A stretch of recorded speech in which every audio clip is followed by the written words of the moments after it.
be dedicated to various homesteading topics, such as livestock, with a focus on chickens, although we'll be discussing other animals as well.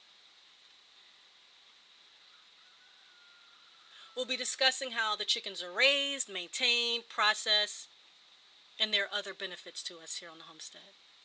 Gardening will be another topic with the focus on what we grow, how we grow it, what seasons we grow vegetables, and those vegetables that we grow during the winter months. We'll talk about pests as well as pest control, food preservation, canning, dehydrating, freezing, fermenting. We'll also discuss projects that take place here on the homestead. Whereas though we're not always purchasing things, but we use what we have on the homestead to build things. We'll also go over repairs and other maintenance. This homestead is on a relatively small plot of land, which should be encouraging to anyone interested in learning how to be more self-sufficient, reliant, whether you have a small backyard, live in a row home, or on several acres of land. Speaking of a homestead, some of you may argue that this is not one. You may be correct in the traditional sense of the Homesteading Act of 1862, which provided public land grants for citizens who paid a small fee, and after 5 years, they received a deed to their land. Or the fact that I'm not 100% off grid, and that I don't grow all of my own food. But I call this my homestead in a more modern sense, where I am attempting to be more self-sufficient and reliable in raising livestock, gardening, food preservation, as well as other things, even selling some of the goods that we produce here on the homestead. In any event, it is the end of summer, and I am actively preparing my fall and winter garden. This will be the third winter that I'll have a vegetable garden growing.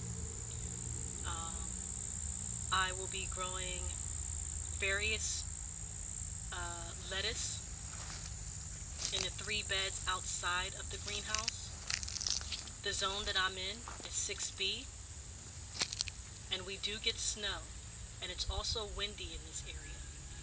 I will be putting a small tunnel or a low tunnel hoop house around these outdoor beds to protect the lettuce from the cold and the wind. Here you see the wood pile.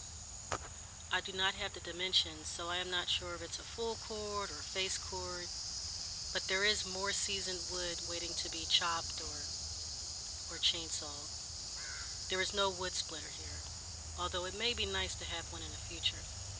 Also, the wood is free, or was free. There are many ways to acquire free wood to reduce heating costs. There is also an oil furnace, which was used as the primary heat source, but going forward the fireplace will be used, and the furnace will serve as a backup. There is a lot that goes on here at the homestead, and there is always something to do. My favorite part of homesteading is the healthy food all around you, ready to be picked and eaten. If you would like to turn your home into a homestead, consider tuning in to future videos. If you live in a home with a small backyard, but don't think you can grow vegetables, stay tuned. I have something to show you. And for those of you who may not have a backyard at all, or maybe even live in an apartment complex, I have something to show you as well.